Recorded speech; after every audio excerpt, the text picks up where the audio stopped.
Um, is it Becsey? Becsey, yeah. LarryBecsey, everybody. And Larry is famous because you started with Paul Haggis, is that right? No. I started 35 years ago. I'm 63 June 11th, so I've been doing this a long time. I started with actors and had a company called The Agency, and we had a lot of fun. I remember those days we had, someone like Danny Arnold, who used to live right over here, Leonard Katz, who did Dallas, and then the Ron Howards and the Andy Davises. So we had a kind of we were the mid-range agency. We were kind of like the Mercedes-Benz with a Ferrari personality, and we were anti-corporate in the sense that we all came out of the ICM William Morris's, etc., and we did not want to replicate that. So my background being kind of an interesting hook, I suppose, is my real name, my birth name is LarryBecsey, because I was born in Budapest. And being a Hungarian and coming over after the war with my mom, I remember starting to understand the pain and loss of many of my family members who were killed or murdered. And I remember in 1956, my mom took me with her husband, another Hungarian, and we picketed the UN because the Hungarian Revolution was going on. And the consequence of that, I think in a certain way, and the strands of that somehow culminated as I started to evolve into my life. I think it formed my personality in a way I wasn't even conscious of. And part of what happened, as some of you, I'm sure, historical or historian buffs here, is that the U.S. had promised and committed that if this little country had said, hey, we're going to go out on our own and we're going to, not be dictated to anymore and be under the, quote, Soviet curtain, we're going to come in, we're going to help you guys, girls and boys, and we're going to let you be an independent country. Well, if you know, at the last minute they changed their mind, they fell out, and obviously there was, a real change, I think, in terms of the political landscape, where everybody realizes each person for themselves over there.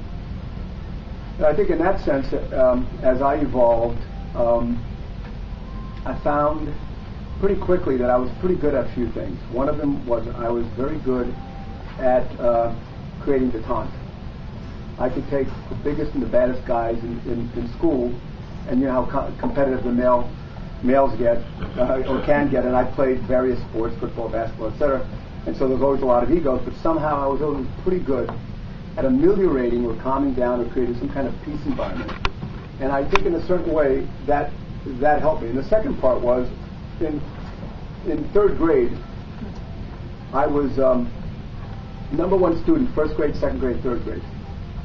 Number one most popular, number one student, number one athlete. And a little kid came in about November. So, the year had started. And he was like, they immediately symbolized him as Porky. He had the crew cut, totally uncool, Porky. There was only one little difference about Porky. He was a genius.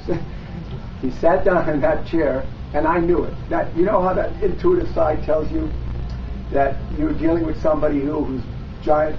And I remember the teacher giving us a little astrology, a little bit about, about the universe. And I remember him correcting her that he had it wrong.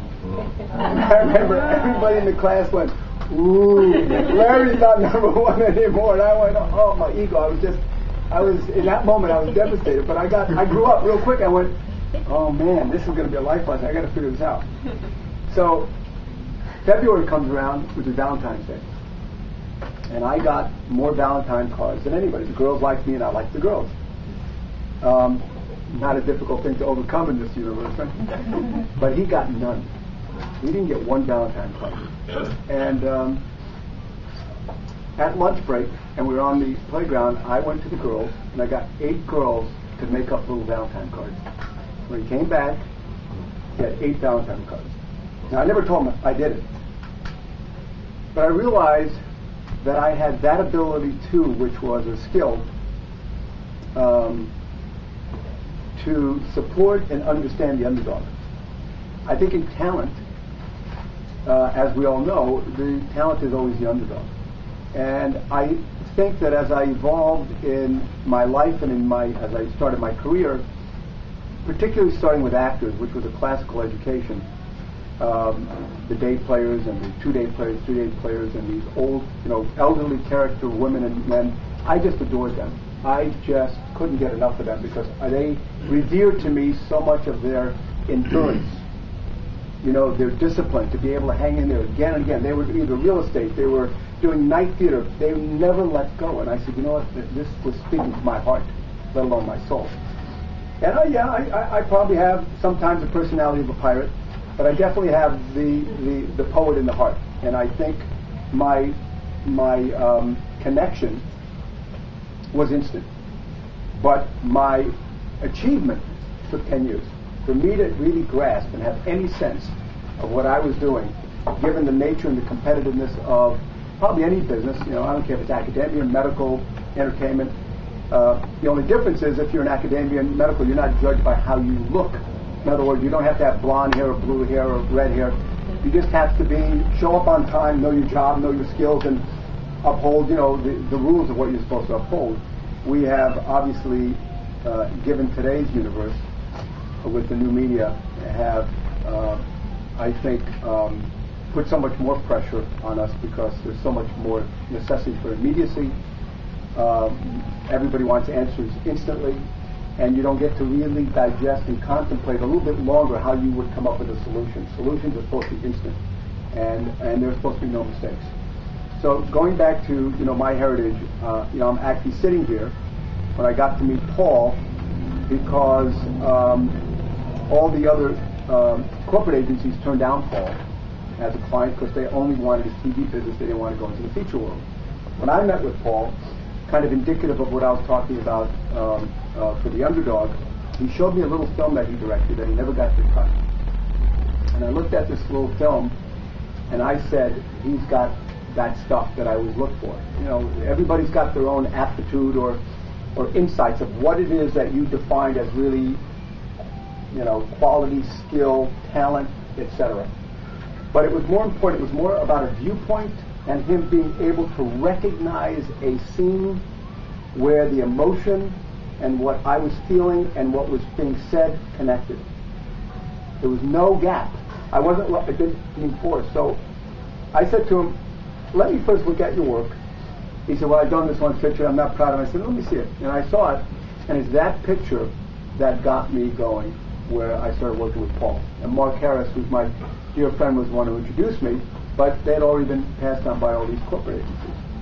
So to me, he was the underdog. And for 8 years, we never got one feature job. We did over 300 meetings and never got one job.